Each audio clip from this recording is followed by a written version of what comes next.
श्री राधे महाराज जी। महाराज जी, आप कह रहे हैं कि आप एक मंदिर के सेवायत हैं। महाराज जी कह रहे हैं कि भक्तजन बहुत सारे अपनी सुविधा अनुसार संस्कार का चयन करके मार्ग पूछते हैं, मतलब जो नवीन पीढ़ी है पूजा की या संस्कार हाँ, की। मार्ग सुविधा अनुसार नहीं होता, मार्ग शास्त्र अनुसार होता है। तस्मात् शास्त्रम प्रमाणम ते कार्या अकार्यो व्यवस्थितो। कार्य और अकार्य की व्यवस्था शास्त्र प्रमाणित होती है, रुचि अनुकूल नहीं। रुचि अनुकूल मनमानी तो भोगाचरण होते हैं। जो भगवद आचरण है वो शास्त्र आज्ञा के अनुसार होते हैं और उसी के अनुसार चलने से हमारा मंगल होगा। हम अपनी सुविधा के अनुसार चलेंगे तो हमारा मंगल। भी अपने सुविधा अनुसार पूछते हैं तो उनको कौन सा ऐसा ग्रंथ या शास्त्र का उदाहरण दे? सबसे बड़ी बात है कि जो ऋषि मुनि बोले वो तो भगवान की कृपा से बोले। स्वयं भगवान जो बोले वो गीता जी है। स्वयं भगवान जो है वो गीता जी है। अगर गीता शास्त्र का स्वाध्याय करे तो उसमें कर्म योग भी है, भक्ति योग भी है और ज्ञान योग भी है। और जब हम गीता की टीका पढ़ेंगे तो महापुरुषों ने बड़ी सुविधा कर दी है, उसकी बड़ी व्याख्या कर दी। जैसे पूज्य श्री स्वामी राम सुखदास जी महाराज की जो टीका है साधक संजीवनी, संपूर्ण शास्त्रों का सार उसमें गीता व्याख्या में कर दिया है। तो पढ़ना चाहिए। और सरल भाषा में रामचरितमानस है, पढ़ना चाहिए, जिससे हमारा क्या आचरण होना चाहिए, कैसा हमारा धर्म होना चाहिए, कैसा हमारा कर्म होना चाहिए। ये गीता और रामचरितमानस और सरल भाषा में 18,000 श्लोकों की व्याख्या श्रीमद् भागवत महापुराण। और तो फिर वेदांत हैं, शास्त्र हैं। पर अगर इन 3 ग्रंथों का स्वाध्याय करे, श्रीमद् भागवत महापुराण, श्री रामचरितमानस और श्री गीता जी, तो सम्यक रास्ता मिल जाएगा परमार्थ में। जीवन के जो व्यवहारिक संस्कार होते हैं, जैसे मुंडन हुआ, जनेऊ हुआ, इसमें भी सब अपनी अपनी सुविधा अनुसार नहीं, इसमें ब्रह्म ऋषियों के वाक्य प्रमाणित है। जो ब्रह्म ऋषियों ने, जो महान पुरुषों ने एक परंपरा रखी है, इतने वर्ष में ऐसे ऐसे, तो वैसे ही करना चाहिए। आजकल ये मनमानी चल गया है कि ब्याह के समय 1-2 दिन 3 दिन यज्ञोपवीत पहले करवा लिए और फिर उतार के टांग दिए, तो बुद्धि भ्रष्ट है और सतमार्ग का अनुसरण नहीं है। हमारे धर्म शास्त्र में ऐसी कौन सी पुस्तक है जिसमें इसको? बहुत से ग्रंथ हैं, बहुत से ग्रंथ, जैसे बहुत सी स्मृतियां हैं। जिन स्मृतियों को, मनुस्मृति, पाराशर स्मृति, इन स्मृतियों में इन छोटी छोटी बातों को बहुत खोल खोल करके कहा गया है। जैसे पाराशर स्मृति है, मनुस्मृति है, और भी शास्त्र हैं। अब जैसे गीता प्रश्न में आप जाइए, आप कह दीजिए यज्ञोपवीत संस्कार के लिए हमको कौन सी वाणी, तो वो खुद अपने आप आपको दे देंगे ये यज्ञोपवीत संस्कार की वाणी है। और सबसे बढ़िया बात यह है कि हमारी पूर्व परंपरा चली आ रही है, उस परंपरा को हम तोड़े ना, तो शास्त्रों के अनुसार ही परंपरा चली आ रही। 8 से लेकर के जो 12-13 वर्ष तक का ब्रह्म ऋषि बालक है, उस बालक की जो है सांगोपांग यज्ञोपवीत पर ये सब गुरुकुल में होते थे। समाज की समस्या यही है कि एकल परिवार होने के कारण ये सब विलुप्त होती जा रही है। हाँ, नहीं, अब वर्ण आश्रम की मर्यादा को मानना कठिन हो रहा है। सबसे पहली बात तो ये है कि वर्ण आश्रम की मर्यादा को मानना कठिन हो रहा है, तो फिर शास्त्र का कैसे संयम लागू होगा। और जो हमारी प्रथम मर्यादा है ब्रह्मचर्य, नैष्ठिक ब्रह्मचर्य, संन्यास ब्रह्मचर्य, गृहस्थ, वानप्रस्थ, संन्यास, ये 4 जो व्यवस्थाएं हमारे शास्त्रों में पहले ही खराब हो चुकी है। गर्लफ्रेंड, बॉयफ्रेंड, ये जो दलिद्राएं चली है, जो अमंगलकारी कृत्य चले हैं, तो अब वो क्या शास्त्र को मानेंगे? जिनकी बुद्धि पवित्र होना चाहिए इस अवस्था में, इसी अवस्था में बुद्धि भ्रष्ट हो गई है। जो व्यभिचार परायण है, जो व्यसन परायण है, वो शास्त्र आज्ञा का कैसे पालन कर सकते हैं?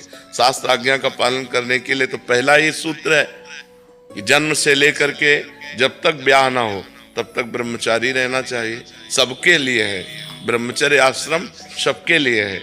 गृहस्थ आश्रम फिर द्वितीय, फिर वानप्रस्थ, फिर संन्यास और मोक्ष पदवी की प्राप्ति। तो यहाँ पहली सीढ़ी, नींव ही खराब हो गई। ब्रह्मचर्य ही कोई नहीं रहना चाहता, सब अपने अपने मनमानी विचार में लगे हुए। छोटे छोटे बच्चे हैं, हाथ में मोबाइल है, गंदी बातें सीख गए हैं, किसी न किसी प्रक्रियाओं के वो ज्ञाता बनकर अपने ब्रह्मचर्य का नाश कर रहे हैं। तो पहला ही आश्रम, पहले ही वर्ण व्यवस्था, तो कैसे शास्त्र? शास्त्र तो तब लागू हो जब उनके सिद्धांतों को आप पालन करें। उनकी शुरुआत ही खराब हो गई। माता पिता के प्रातः काल उठ करके भगवान चरण छूते थे। प्रातः काल उठ के रघुनाथा, माता पिता गुरु नामय माता। आजकल बच्चों में कहाँ संस्कार है? जवाब देते हैं माता पिता को, उल्टा जवाब देते हैं, कठोर वचन बोलते हैं। जहाँ विद्या विनय देने वाली होती है वहाँ अविनय और उद्दंडता दिखाई देती है नवीन बच्चों में। जो नवीन बच्चे हैं उनमें विनय नहीं दिखाई देता, उनमें उद्दंडता दिखाई देती है। तो शास्त्र आज्ञा का पालन कोई विरला ही कर पाएगा, और जो शास्त्र आज्ञा का पालन करेगा वही महापुरुष बन सकता है, वही भगवान को प्राप्त कर सकता है, वही हमारे समाज सेवक बन सकता है। नहीं तो समाज सेवक के रूप में समाज का शोषण होता है, सेवा कहाँ होती है? सेवा तो एक दिखावा होता है जो बाहरी होती है, और शोषण करके अपनी वासनाओं की पूर्ति करते हैं। ये है जो गलतियां हो गई तो सुधार कैसे किया? पहले गलती पता चले कि कौन सी गलती जो है। आज के बच्चे जो गलतियां कर रहे हैं, हाँ, सत्संग के द्वारा हो सकता है। यदि हम साधु संग करें, शास्त्र स्वाध्याय करें, और अपने गलतियों को, जिनको हम जानते हैं गलती है, उनको नियम लें कि हम दोबारा नहीं करेंगे, तो सुधार हो सकता है। यदि साधु संग नहीं तो शास्त्रों की बातें, सतमार्ग की बातें सुनने में ही नहीं आएंगी, समझने में ही नहीं आएंगी। जैसे अभी कुछ वातावरण में सुधार शुरू हुआ, जैसे हजारों लोग आकर के कहते हैं कि हमारा जीवन परिवर्तन हुआ, आपके वचन सुने, परिवर्तन हुआ। तो अगर वो साधु संग ना सुने, सत्संग ना सुने, तो उनका परिवर्तन कैसे होता? तो साधु संग से और शास्त्र स्वाध्याय से, और मानी हुई जो हमारी गलती हुई है कि हमने ये गलती किया है, उसको आजीवन नियम ले ले कि दोबारा हम ऐसा पाप कर्म नहीं करेंगे। अब लो नशानी अब ना नशइयों, और नाम जब भगवान का करने लगे तो सब पाप नष्ट हो जाएंगे, और उसके अंदर ऐसा बल आएगा कि वो गलतियों को रौंद करके अच्छाई पर, सद्गुणों को वो स्वीकार कर लेगा। पर बिना साधु संग के नहीं हो सकता। श्री हरिवंश महाराज जी, गुरुदेव, जब से मेरे पिताजी ने शरीर छोड़ा है तब से मैं बहुत असमंजस में हूँ। शरीर के पिताजी ने बचपन में सिखाया था कि पराधीन सपने हो सुख नाही, किसी भी प्रकार मानसिक, शारीरिक एवं आर्थिक रूप से किसी पे भी निर्भर नहीं होना। परंतु पिताजी के शरीर छोड़ने के पश्चात जब मैं बिल्कुल असहाय थी, तब प्रभु के अलावा किसी ने बल नहीं दिया। अब जब आर्थिक और मानसिक रूप से मजबूत हो गए तो पतिदेव कहते हैं कि मुझ पर निर्भर रहो। महाराज जी, मेरे को समझ नहीं आ रहा कि पतिदेव के रूप में या कैसे निर्भर उन पे रहे, या कैसा इसको भाव को। पति की अनुकूलता भी देखनी है और अपनी सामाजिक व्यवस्था भी देखनी है। कल पति के ऊपर पूर्ण निर्भर हो जाओ और वो स्वभाव में आपके प्रति प्रतिकूलता ले आए, तो फिर आप असमर्थ हो जाएंगे। और अभी आप समर्थ हैं, कमा रहे हैं। पर गुरु जी, जब मेरे पास कुछ भी नहीं था तो प्रभु के अलावा कोई भी नहीं था। तो हमें ये लगता है कि जो अपनी सामाजिक व्यवस्था आपने बनाई है उसे भंग नहीं करना चाहिए, और प्रति को अनुकूलता भी देनी चाहिए। दोनों बातों का सामंजस्य बैठा दीजिए कि, पर हम ये नहीं चाहेंगे कि आप अपनी जो दिनचर्या कर रही हैं जिससे आपको अर्थ की प्राप्ति होती है आप उसे छोड़ दें, ऐसा आप नहीं चाहेंगे। आजकल ऐसी बातें माननीय नहीं हैं। जैसे मान लो पत्नी अच्छी सर्विस कर रही है, अच्छा व्यापार कर रही है, अच्छी नौकरी कर रही है, अगर पति कहता है कि बंद कर दो, तो आज अनुकूलता दे सकते हैं, कल उनके स्वभाव में प्रतिकूलता आ गई तब फिर अपने को बड़ी परेशानी आ जाएगी। अगर अपने कर रही हैं तो फिर करना चाहिए, और नहीं कर रही उनके अनुकूल है तो फिर प्रतिकूलता सहकर भी उनको अनुकूलता देनी चाहिए। पर यदि आप कर रही तो आप करते रहिए, और पति की अनुकूलता भी बनाए रखिए, पति की अनुकूलता भी, धर्म से चलिए, पवित्र आचरण रखिए और खुद अर्थ कमाइए, पति की सेवा कीजिए, समाज सेवा कीजिए। राधे राधे महाराज जी। महाराज जी, क्या हमें जिन महापुरुषों से गुरु मंत्र प्राप्त करने का सौभाग्य मिलता है वो हमारे जन्म से पूर्व निर्धारित होता है, या हम स्वयं चयन? नहीं, ये भगवान की कृपा से होता है। जब भगवान द्रवित होते हैं, कृपा करते हैं, तो वो संत महापुरुषों का सानिध्य प्रदान करते हैं। अब मोहि भाव भरोस हनुमंता, बिनु हरि कृपा मिले नहीं संता। ये हमारे पूर्व कर्म से नहीं मिले हैं, ये संत भगवान का जो साक्षात्कार है ये भगवान की कृपा से हुआ है। जब द्रवहि दीन दयालु राघो तो साधु संगति पाइए। जब भगवान जिस जीव पर दया करते हैं तो जिस दया से हेतु की कृपा से हमें मानव देह दिया, उसी हेतु की कृपा से हमें साधु संग मिल जाता है। ये भगवान की कृपा से होता है। अगर साधु संग का निर्वाह कर ले जाए तो भगवत साक्षात्कार हो जाए। जिसे संत संग मिल गया उसकी मति गति कीर्ति सब सुरक्षित हो जाती है। पर यदि उसको स्वीकार कर पावे तो संतों की वाणी को अपने आचरण में उतारना ही संतों के संग का लाभ लेना है। अगर संतों के वचनों को अपने आचरणों में ना उतार पावे तो फिर क्या लाभ। थोड़ी देर बैठे, यहाँ का वायुमंडल सतोगुण है, इसके बाद चले गए, फिर वही माया, फिर वही रजोगुण। अगर हम उनकी बात पकड़ ली तो संसार में रहते हुए भी हम असंग रहेंगे। जैसे जल में कमल का फूल रहता है, आप देखो बिल्कुल जल रहित, और जल में ही पैदा हुआ है, जल में ही रह रहा है। ऐसे संसार में ही पैदा हुए, संसार में ही रहे, पर अनासक्त असंग भगवान के चिंतन से परिपूर्ण, कोई भी पापाचरण जीवन में नहीं। ये सब संत संग का प्रभाव होता है। तो जब हरि द्रवित होते हैं तो संत संग देते हैं। ये पूर्व जन्म से निर्धारित नहीं है कि हमको अब इस जन्म में संत संग मिलेगा, नहीं, ये भगवान की कृपा से होता है। राधे राधे। राधे राधे महाराज जी। महाराज जी, मुझे बार बार अपने पूर्व पाप कर्म को देखकर लगता है कि मुझ जैसे नीच को श्री जी क्यों स्वीकार करेंगे। महाराज जी, हाँ, पूर्व पापों का ऐसा चिंतन करके हृदय में जलन करने से उस पाप का जो प्रभाव है वो नष्ट हो जाता है। ऐसा करना चाहिए। कृतम स्मर शास्त्र आज्ञा करता है कि अगर आप गलत किए हो उसका बार बार स्मरण करके जलन पैदा हो रही, मेरे से गलती क्यों हो गई, तो उस पाप का नाश होता है। और हम पतितों को ही पावन करने के लिए भगवान अवतार लेते हैं। तो ऐसा नहीं है कि हम पतितों को भगवान क्यों स्वीकार करेंगे। अस्पताल बने ही होते हैं बीमारों के लिए, नहीं बने होते, वो स्वस्थ पुरुषों के लिए नहीं होते हैं, बीमारों के लिए होते हैं। तो भगवान की शरणागति है ही है पतितों के लिए। भगवान का नाम पतित पावन दीन बंधु करुणा वरुणालय। तो अगर हम पतित हैं तो हमारा नाता है भगवान से, उनका नाम पतित पावन है। अगर हम दीन हैं तो हमारा नाता है भगवान से, उनका नाम दीन बंधु है। हम आर्त हैं, दुखी हैं, तो आर्त हरण भगवान हैं हमारे भगवान के संबंध हैं। इसलिए हमें ये उत्साह रखना चाहिए कि हम जैसे भी हैं भगवान के शरण में हैं और भगवान के लायक हैं, क्योंकि हम भगवान के अंश हैं।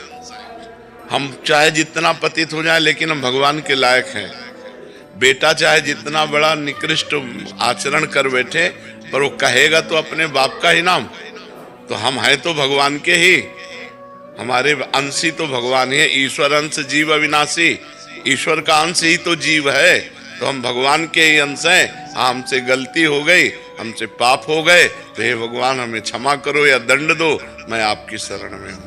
ये पक्की बात है, हम श्री जी के शरणागति के लायक हैं, क्योंकि हम किसी लायक नहीं है इसीलिए हम शरण में हो रहे हैं। तो ये हमारी शरणागति पक्की स्वीकार करते हैं। चाहे जितना बड़ा दुराचारी हो, भगवान की शरण में आ जाए। भगवान कह रहे कोटि विप्र बध लागे जाहू, आए शरण तजऊ नहीं ताहू। करोड़ विप्रों के मारने का, ब्रह्म ऋषियों के मारने का पाप हो और मेरी शरण में आ जाए तो मैं उसे त्यागता नहीं। भगवान कह रहे हैं जो नर होई चराचर द्रोही, पूरे विश्व का द्रोह करने वाला हो, आवे सब है शरण तक मोही। भयभीत होकर भगवान के शरण में आ गया कि हे भगवान, अब आपके सिवा हमारी कोई रक्षा नहीं कर सकता, तो भगवान उसे प्राणों के समान रखते हैं। जो सभी आवा शरणाई रखियों ताई प्राण की नाई। भगवान उसे बहुत प्यार करते हैं, इसीलिए भगवान है वो। इसीलिए भगवान है कि नीच पतित दुराचारी को भी गले लगाते हैं और उसका कल्याण करते हैं। जो पहले पाप करते रहे वो भगवान के शरण में हुए तो महात्मा बन गए, ब्रह्म ऋषि बन गए। जो राम राम नहीं कह पाते थे, मरा मरा कहे, वो ब्रह्म पदवी को प्राप्त कर लिए। यही भगवान की भगवत्ता है, यही भगवान की महिमा है कि हम पतितों को भी वो पावन कर देते हैं, हम दीन जनों को भी वो गले लगाते हैं, हम असमर्थ असहाय को भी वो सहायता करते हैं। हम वो अगर देखें, हमारी तरफ देखें, तो हमारा कभी कल्याण ना हो। वो हमारी तरफ ना देखकर अपने स्वभाव की तरफ देखते हैं, अपने प्रभाव की तरफ देखते हैं, तो उसी से हमारा कल्याण हो जाता है। महाराज जी, जब भगवान या गुरु मौन हो जाए तो इसे कृपा माने या उपेक्षा? इसमें उपेक्षा भी हो सकती है, कृपा तो हम नहीं मान सकते, क्योंकि यदि वो हमारे किसी आचरण को देख रहे हैं कि हमारी अवहेलना कर रहा है, तभी वो मौन हो गए, कृपा तो नहीं मान सकते हम। क्योंकि कृपा तब माने जब वो हमको डांटे, जब वो हमको अपना मान करके, अगर वो हमारी किसी गलती या हमारी किसी आचरण को देख करके निरपेक्ष होकर के मौन हो गए, तो हमारी मतलब बहुत बड़ी हमारे लिए हानि की बात है, बहुत बड़ी अकृपा हो गई हमारी। कृपा तो तब जब वो एकदम आवेश में आकर हमें डांट देते, और आज के बाद अगर ये गलती हुई तो समझ लेना, और वो दंड विधान करते, तो हमारे ऊपर कृपा होती। वो उपेक्षा करके मौन ले ले, ये ठीक बात नहीं है। ये हमारी बहुत बड़ी कमी है, शरणागति में उनकी समर्पण में कमी है, हम उनके प्रति समर्पण में कमी है, यही बात देखकर वो मौन हो गए। नहीं तो अपने जनों को मौन के द्वारा नहीं, शासन के द्वारा सुधारा जाता है। मौन तो यहाँ नहीं, शिष्य से मौन नहीं, शरणागत से मौन नहीं। अगर मौन होकर निरपेक्ष हो गए तो इसका मतलब हमारी शरणागति में कमी है, हमारे प्यार में कमी है। उन्होंने देखा कि हमारी आज्ञा का पालन नहीं करेगा, इसलिए उन्होंने मौन हो गए। इसे हम कृपा नहीं मानते। कृपा मानते हैं जब वो मुखर होकर हमें डांटे, हमको अपने शासन में लें, और आज के बाद अगर गलती हुई तो समझ लेना, तो नाचना चाहिए एकांत में जाकर के कि अब हमारा कोई बाल बांका नहीं कर सकता, क्योंकि संत और गुरुदेव की सूक्ष्म दृष्टि हमारे ऊपर है।